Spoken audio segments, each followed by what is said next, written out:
Welcome, everybody. It was a busy first week of free agency for the Patriots, and we're here to break it all down for you. It's Deuce, it's Paul Perillo, Evan Lazar, and guys, I want to just start with an overall theme of these signings. Feels like the Patriots needed to reestablish, especially on the defensive side of the ball, get NFL players, guys that can step in and start, and I would just say that's my biggest general takeaways. It seems like they plugged in 5 or 6 starters into the defensive side as well as the offensive side of the ball. Yeah, it's hard not to be excited about it. They did have a lot of holes to fill. We talked about this all throughout since the end of the season and the start of the new league year. We talked about this constantly. It's going to be hard to just magically fill every single hole that they had because we talk about the draft pick. What position do they need? All of them. So that's what I like the most. My theme of this offseason approach was, Carlton Davis, cornerback, fills a need. Milton Williams, defensive tackle, absolutely. So I think that they got tougher, they got more physical, and I think they probably have established some culture. We need to wait and find out about that, but they've probably established some Mike Vrabel culture guys too.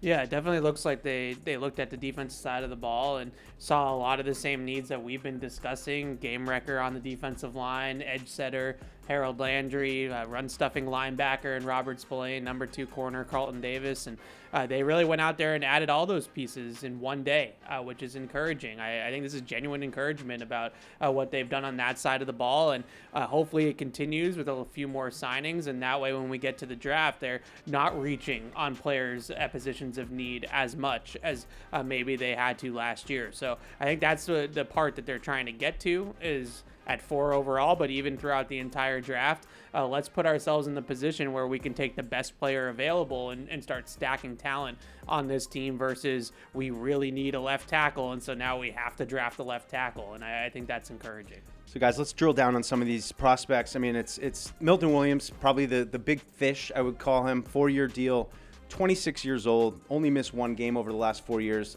Obviously, coming off a Super Bowl championship where he was a big part of that defensive line that made such an impact in the Super Bowl.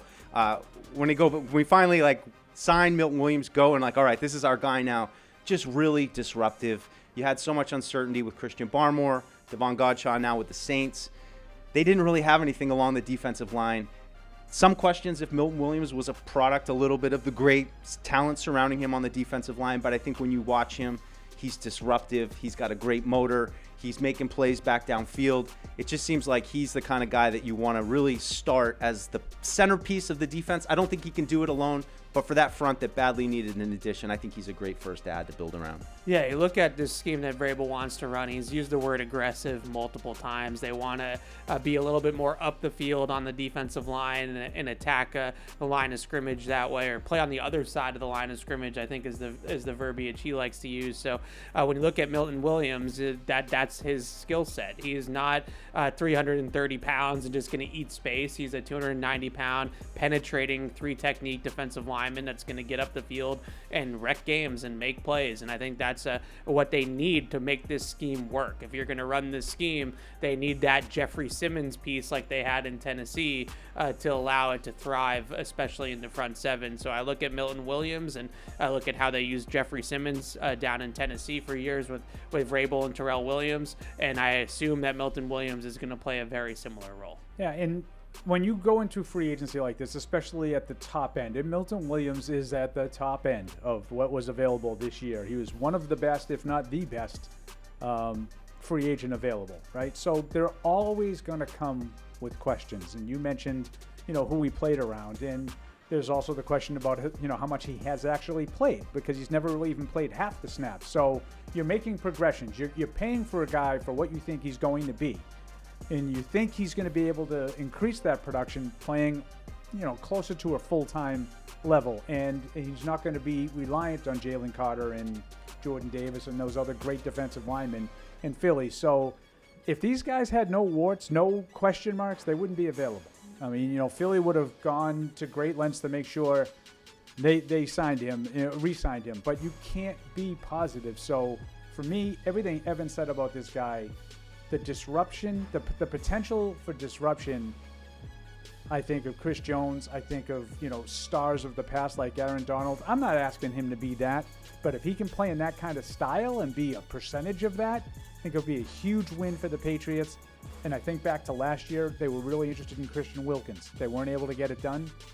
They got the next best thing the very next year. So I that's the one that's obviously the big shiny toy that they got. So moving on, my second favorite guy of this class is Carlton Davis, and does come with some questions. A little bit older, 28, still in his prime, but seems to miss a few games every year. Bigger guy, physical. That's probably why he misses some of those games. But when I look at Carlton Davis, I just think if they're able to get what he's produced most of his career, it's a great compliment to Christian Gonzalez. They played a lot of man in Detroit last year. He's got that skill set to come into the Patriots defense. Still not sure exactly what they're going to run here, but I just think when you look at opposite of Gonzalez, you've now got two legit outside corners to match up with these teams. Yeah, you mentioned man-to-man, and I think that's the most encouraging part of it to me. I wasn't sure exactly how they were going to go in the back end. Vrabel played a decent amount of zone in Tennessee when he was down there, but when you have a guy like Christian Gonzalez, you want to play a lot of man-to-man and let him do what he does best. So they pair him now with Carlton Davis, who also plays man-to-man at a very high level. Last year was second in the league in completion rate allowed in man coverage, 45%. So that's a really encouraging sign to me that they're going to stick to what their best players are doing best, and that's in man coverage. And you look at the skill set of Davis, physical guy, really long, great wingspan, great arm length, and he can really get into people's airspace and smother guys at the line of scrimmage. So when you look at him complementing Gonzalez, now you have a guy that can go up against some bigger body receivers, can battle with those types of guys on the outside and be a little bit more of a outside corner body type than Jonathan Jones, Marcus Jones, Miles Bryant. Those guys were, in my opinion, miscast as outside corners. Now they have a guy that belongs as an outside corner. So Gonzalez, he can run with anybody. You probably want him to have the faster of the matchups out there at receiver, and you might have to manage Carlton Davis's matchups a little bit so that you don't get him into those dynamic foot races down the field. It's maybe one of his only warts on tape is he can get run by at times on go routes and things like that by really fast receivers. But as long as you manage his matchups, I think you're going to be in good shape with both those guys. Good solid pro. I like the move for all the reasons that you guys said, and especially if he can sort of revert to his Tampa form. I think that during that Super Bowl run, the end of the Tom Brady era with the Bucs, he was a really, really good corner. And obviously the durability is going to be a factor, but this is another solid move. Yeah, talking about solid moves, let's wrap up the defensive side of the ball with the main guys, with Harold Landry and Robert Spillane. Again, the theme of no Landry missed a couple years ago with an ACL, but otherwise he's been pretty healthy. He's been pretty consistent. Maybe some questions now. Tennessee released him. How much does he have left in the tank? But again, he's a solid pro. Robert Spillane, 300 tackles over the last 2 years. I mean, I looked it up, Paul. 10 tackles for loss. Pretty good. He's playing behind the 7 passes defense, which would have been third on the Patriots. So I know we talk about my style of guy. Right. Well, I keep whining about, can they get a smaller, more athletic guy that can move at that level? Well, they did. So I got to stop whining. And that's the debate we have about tackle machines. And you go back with middle linebackers and Zach Thomas and these guys that take out the trash, and somebody's got to make the tackles, as you love to say. But I do think there's some evidence that Spillane plays really fast. He plays really aggressive. And that's the other theme, I think, with all these defenders, with Williams and him and all of them. They all play hard. They all play that kind of Mike Vrabel personality. You see that defense coming together for him. Yeah, he was a team captain in Vegas, too, under Josh McDaniels just a couple years ago. So they have a relationship there with Josh and the familiarity with the player. And I just love watching Robert Spillane play. I always have. I feel like he's one of those guys that you don't know a lot about. It's not Fred Warner. It's not like one of these name brand linebackers. But when you turn on that Raiders defense, he just plays with his hair on fire. He's just around the ball constantly, whether it's making tackles, 5 interceptions over the last 2 seasons as well. So he's just constantly got a nose for the football. And as you said, Mike, you need one of those guys. You need somebody that's just going to make the tackles every once in a while. And I think he can do that. He can blitz too, from off the ball or in line, lining up on the line of scrimmage and pass rushing front. So he's got some physicality. He's got some downhill trigger to his game. I just really like how he plays, though. I think he plays with a lot of energy, and that's something that they were missing last year. Yeah. What do you think of those two guys, Paul? Anything stand out to you? They're just, I think you called them just professional players. Yeah. This is where you increase your roster. And again, it's not a magic wand that you just wave and everybody is at that Pro Bowl level.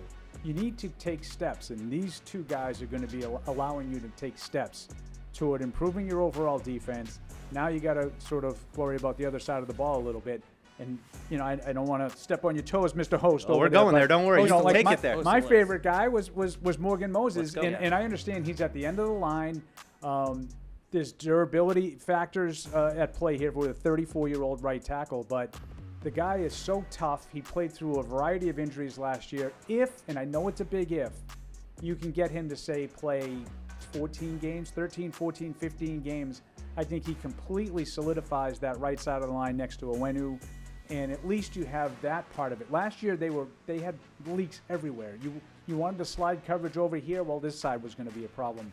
At least now, in theory, you have the right side sort of locked down. Yeah, I mean, obviously durability, like you mentioned, at 34 is going to be a question, but we're going to go into training camp, and the Patriots are going to have a right tackle. Like, there's not going to be any questions of who's at right tackle, who's on first, who's on second, right? Like, we have a right tackle that they're going to put in there, and Morgan Moses. And what I really like about him is the power and play strength that he plays with. I think is going to make a really, really good run blocking right side with Mike Onwenu. Like, I can't wait to see these two guys get on a double team and just move the line of scrimmage. Like, they're going to be able to do that at a really good rate with both those two on that side of the ball. I think in pass protection, he does enough. He's got a nice anchor to him. He's got a stoutness to his play, and he's got enough nimbleness now at this point of his career to stay in front of guys. I would, maybe give him some help against some of those real dynamic high side rushers. I watched him against Chop Robinson, who's just a screamer off the edge in Miami, who's now going to face twice a year. Like, you might want to chip on that side. You might want to do some help over there every once in a while against a guy like that. But if you're just playing against guys that are long and just want to dent the pocket, I have no problem with Morgan Moses on an island against those types of players. So I'm really encouraged, like Paul said, that that's a spot you don't have to worry about going into the season. That's almost refreshing at this point with the offensive line. Yeah, well, that's going to do it here. Solid first week for the Patriots, breaking down some of the top prospects that they signed this spring. Surely they're not done yet, though. Needs remain. Stick with us. We got you covered all spring long.